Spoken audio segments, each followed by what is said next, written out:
Le cercle RH dans le débat de Smart Job, un grand entretien aujourd'hui avec le secrétaire général et DRH du groupe Daher, Jérôme Leparoux. Ravi de vous accueillir. Bonjour Arnaud. Merci d'avoir répondu à notre invitation. Commençons par le début parce que vous êtes une très belle pépite française, mais comme beaucoup de pépites françaises, on ne vous connaît pas. La marque n'est pas connue. C'est quoi Daher ? Alors Daher, c'est d'abord une entreprise française, familiale. C'est une entreprise qui a 160 ans d'histoire et c'est une entreprise du secteur aéronautique. On a en fait 4 métiers, 4 activités. On est d'abord avionneur. On conçoit, on fabrique et on maintient en condition de vol 2 très beaux avions, le TBM et le Kodiak. On a les images, je voudrais qu'on les voit parce que vous allez voir ces avions. Je ne veux pas vous flatter, en tout cas l'entreprise que vous représentez, mais c'est un peu les Rolls, en tout cas pour le TBM. C'est un peu la Rolls, quoi. Nous, on a tendance à dire que c'est le plus bel avion du monde. Ouais, c'est des bimoteurs, c'est ça ? C'est un monomoteur, un mono turbopropulseur. C'est certainement le plus performant de sa catégorie. Rolls, je ne sais pas, mais c'est vrai que ça s'apparente à des... Voilà. Et là, l'intérieur, c'est une star américaine d'Hollywood, parce que c'est quand même acheté par des gens célèbres, dont on ne peut pas donner le nom. C'est acheté à 80% par des pilotes propriétaires américains, et c'est vrai qu'on a quelques célébrités dont on ne peut pas parler, mais c'est un avion qui est en train de devenir une légende dans le secteur de l'aviation générale. Donc on en est très fiers. Mais ça, c'est notre premier métier. Mission impossible, comme on dit, pour ne pas en parler. on verra comment ça se passe. Exactement. Et avant peut-être de passer à la suite, le deuxième de nos avions, le Kodiak, qui est un avion qui est lui aussi un monoturbopropulseur. Très beau. Qui est un avion de mission. Qui a des caractéristiques de versatilité, qui peut se poser sur des pistes très très courtes et qui donc a son public lui aussi on va parler de vos autres métiers. On en a un troisième, mais on va le garder pour plus tard, celui-ci. Je le dis à Nicolas Juchat, parce que ça, c'est le volet, je dirais, transformation, développement durable et l'avion de demain. Oui.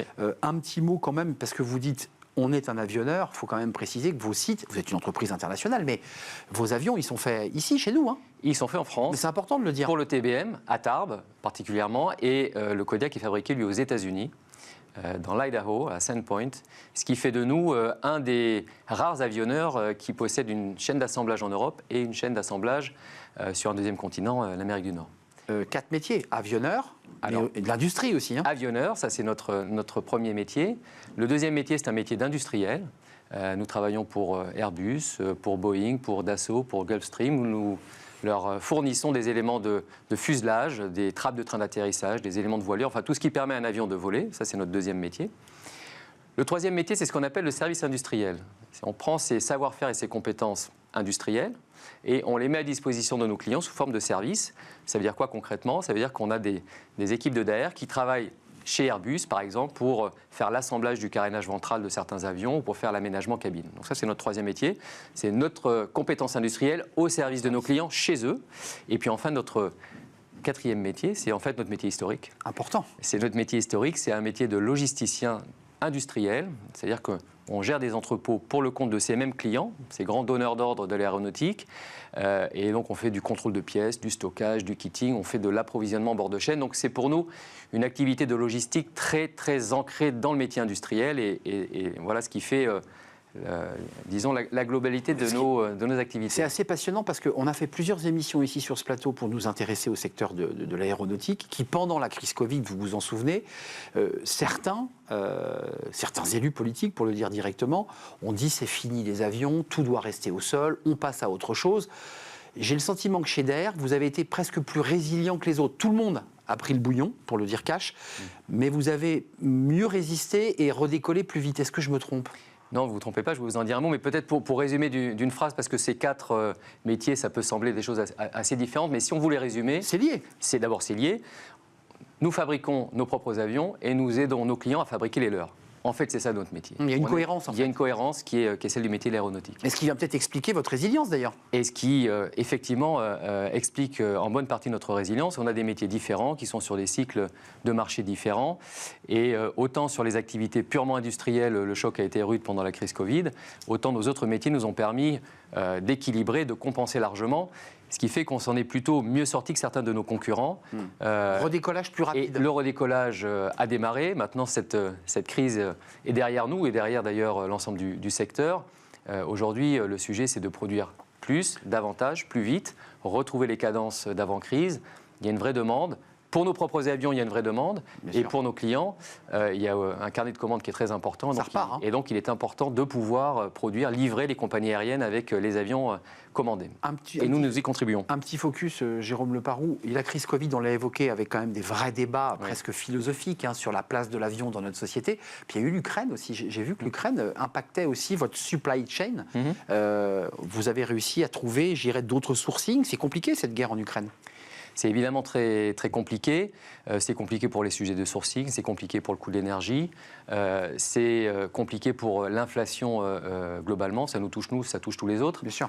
Mais nous sommes, comme vous le disiez tout à l'heure, nous avons redécollé après la crise. Nous avons d'ailleurs dévoilé notre plan stratégique Take-Off 2027 en tout début d'année. Et nous sommes repartis vers une altitude de croisière en développant ces 4 métiers qui font un business model finalement unique dans le secteur aéronautique. Et une cohérence effectivement qui permet de pouvoir rééquilibrer lorsqu'on traverse des zones, encore une fois je suis de la métaphore, des zones de turbulence. Des zones de turbulence, oui, en effet. Qui sont fort heureusement derrière nous. Aujourd'hui, les turbulences, finalement, j'ai envie de dire, sont de bonnes turbulences. Quand vous avez besoin de recruter pour produire davantage, c'est quand même une autre perspective. Justement, je me tourne là vers le DRH, secrétaire général, DRH. Le recrutement, c'est aussi compliqué chez vous parce qu'on a beaucoup d'entreprises qui viennent sur ce plateau et des très grandes entreprises qui nous disent pénurie de main-d'œuvre, on ne trouve pas, on n'a pas la main-d'œuvre qualifiée. Je précise qu'à Tarbes, par exemple, au-delà des ingénieurs qui travaillent évidemment dans des centres d'études, des labs, vous avez aussi des gens qui travaillent, qui fignolent les pièces. Enfin, il y a beaucoup de travail manuel aussi dans vos entreprises. Compliqué aussi là, à trouver la perle. Alors ça, c'est un vrai sujet. C'est un vrai sujet parce que les besoins de recrutement sont très importants. Les enjeux de production et de montée en cadence sont très importants. Et c'est d'autant plus un vrai sujet qu'il y a un métier qui est très particulier. Il y a beaucoup de savoir-faire manuel dans nos industries. Il y a beaucoup de technologie, mais aussi beaucoup de savoir-faire manuel. Il y a un tour de main. L'expérience, ça compte énormément. Et pour vous donner une indication, au niveau de la filière aéronautique dans son ensemble, en France, aujourd'hui, il y a plus de 10 000 postes ouverts sur des métiers techniques. C'est quasiment 2 fois plus qu'en temps normal. Colossal. Pour nous, d'AER, c'est un plan de recrutement cette année de 1100 personnes. Alors, je ne vous ai pas donné de chiffre d'effectifs, mais on est 10 500, 8 000 en France. Ça veut dire que ce volant de recrutement, il est considérable. C'est un peu plus de 10% de vos effectifs. C'est un peu plus de 10%, donc il est considérable sur le recrutement lui-même, il est considérable également sur l'intégration et sur la manière de faire travailler ensemble tous ces nouveaux collègues pour produire ce que nous avons à produire. Mais vous avez raison, ce sont des métiers qui sont à la fois très technologiques avec des investissements très lourds et ce sont des métiers aussi qui nécessitent de l'expérience et qui sont très pointus.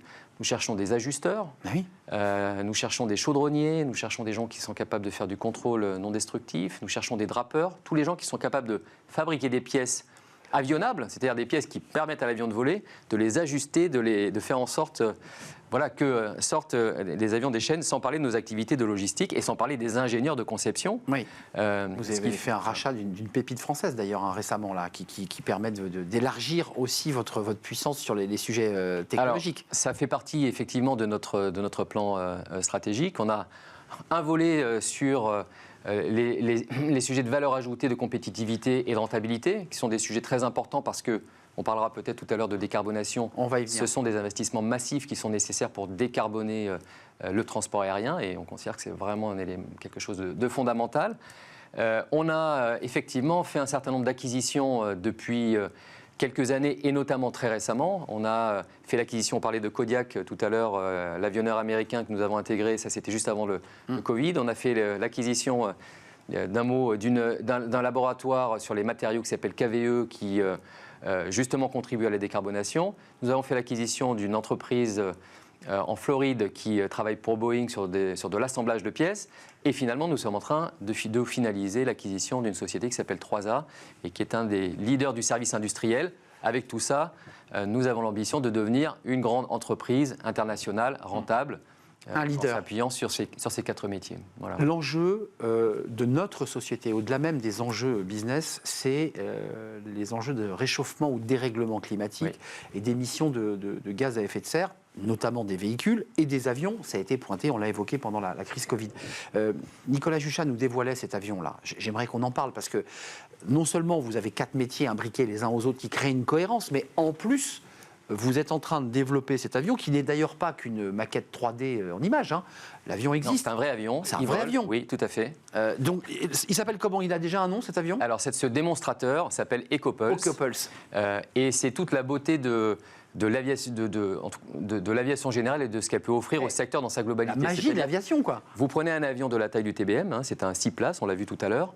Vous avez exactement le type de taille d'avion qui vous permet de tester toutes les combinaisons technologiques possibles qui vont aboutir demain à la décarbonation de l'avion. Ce projet, EcoPulse... Donc hybride, hein, c'est un avion hybride. Hein. Donc c'est sur la base d'un TBM. C'est un projet qui associe Daher d'une part, mais également Safran et Airbus. Et son premier enjeu, c'est effectivement de travailler à l'hybridation. On est sur une trajectoire finalement qui rappelle un peu celle de l'automobile. Exactement, première étape, hybridation, et puis l'étape suivante, ça sera l'électrification. Moteur électrique complète. Et un moteur thermique devant. Hybridation, ça veut dire un moteur technique en effet pour les phases qui demandent beaucoup de puissance, et puis des moteurs électriques pour le vol.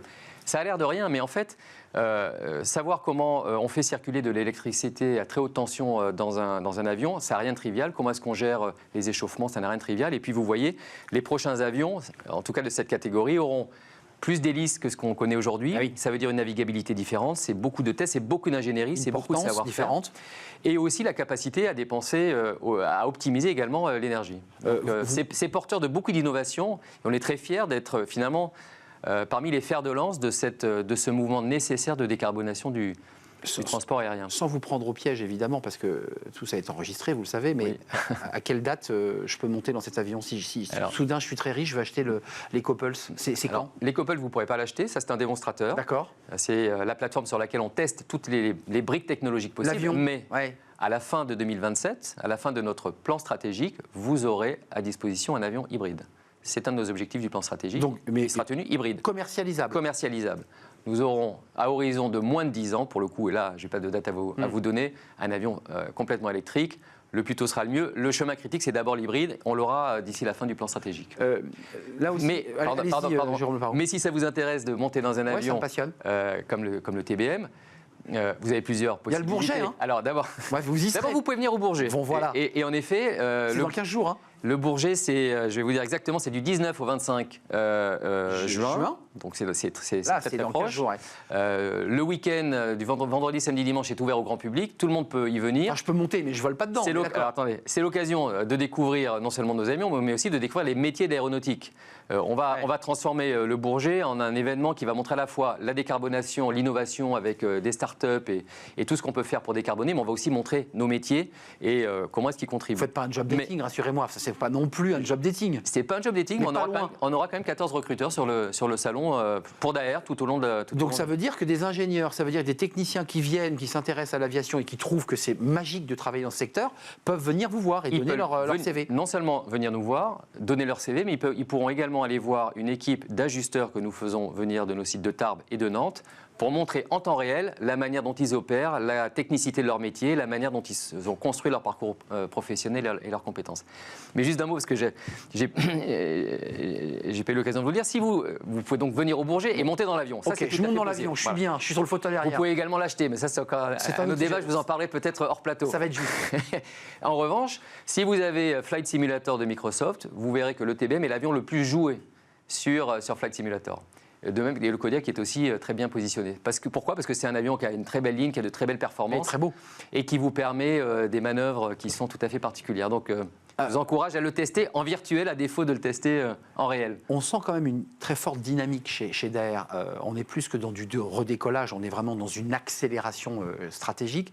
Est-ce que ce que vous nous dites là, c'est un élément de marque employeur pour les jeunes ingénieurs, pour tous ceux qui disent aujourd'hui, moi je veux bien bosser dans l'industrie, mais il faut que l'industrie me propose des choses qui ont du sens, qui soient vertueux et qui soient plutôt écolos.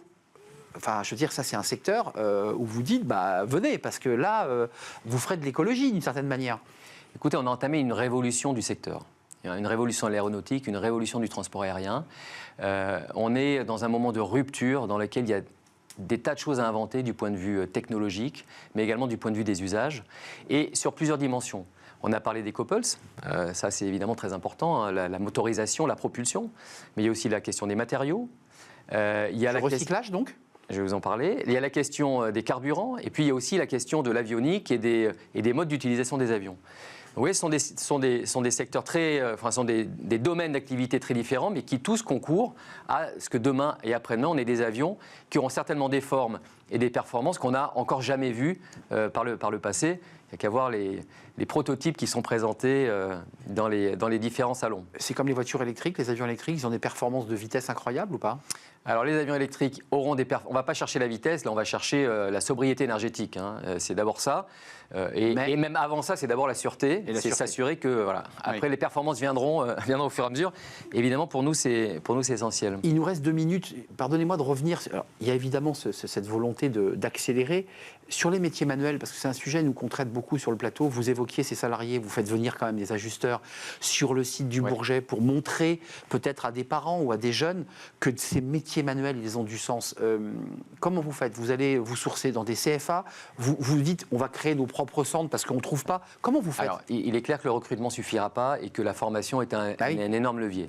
On a créé sur notre site de Tarbes un centre de formation qui est adossé à l'usine.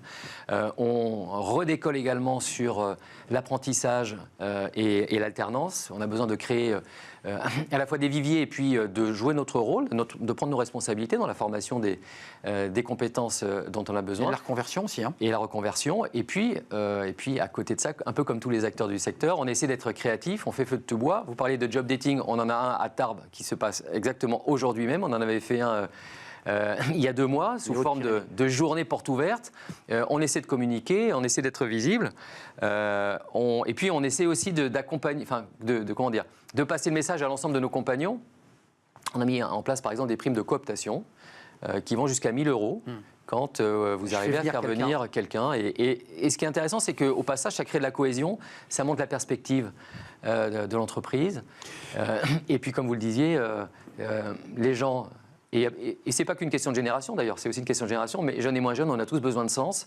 Et participer à ce type de projet, c'est... Daher contribue, en tout cas à travers ce que vous nous dites, à cette révolution de l'aéronautique et de l'aviation, et vous y contribuez à travers d'autres entreprises, mais vous faites partie de celle-là, créatrice d'emplois, il faut le redire, et créatrice d'emplois en France, parce que vous contribuez finalement à l'industrialisation de notre territoire. Exactement, on est basé à Tarbes, on est à Toulouse, on est à Nantes, on est à Marseille, on est en Rhône-Alpes, on est en région parisienne. 8 500 emplois en France et on entend bien continuer à en créer, même si par ailleurs nous souhaitons également nous développer à l'international. Oui. C'est une des beautés de l'aéronautique, c'est un savoir-faire français et européen qui s'exporte, sur lequel il y a une vraie reconnaissance et c'est une filière qu'il faut encourager et continuer à développer parce qu'elle est porteuse d'avenir. Un des fleurons de notre industrie et de notre balance commerciale, il faut quand même le préciser évidemment. Et qui fait vivre les territoires. Merci Jérôme Leparoux de nous avoir fait partager cette entreprise qui est une véritable pépite. Rappelons-le, 1100 créations d'emplois, Take-Off 2027, dans un plan stratégique global. Avec la décarbonation en ligne de mire. Décarbonation et ce bel avion EcoPulse, vous ne pouvez pas encore l'acheter, donc commencez pas à aller sur le site de Daher, il n'est pas encore à vendre. Mais bientôt, 2027. 2027. Rendez-vous pris, vous viendrez nous en reparler. Merci. Et venez nous voir au Bourget. Et c'est le Bourget, c'est dans 15 jours, c'est évidemment toujours un moment passionnant d'aller rentrer dans des avions, de pouvoir tenir le manche, de pouvoir aussi rencontrer des collaborateurs des équipes, celles de Daher. Jérôme Leparoux, merci, secrétaire général et DRH de Daher. Tiens, on va parler recrutement dans Fenêtre sur l'emploi, ce décalage entre les candidats et les recruteurs. Les candidats cherchent des soft skills et souvent les recruteurs cherchent des soft skills et les candidats viennent vendre des hard skills. Évidemment, c'est un peu compliqué. On en parle à travers une étude Indeed.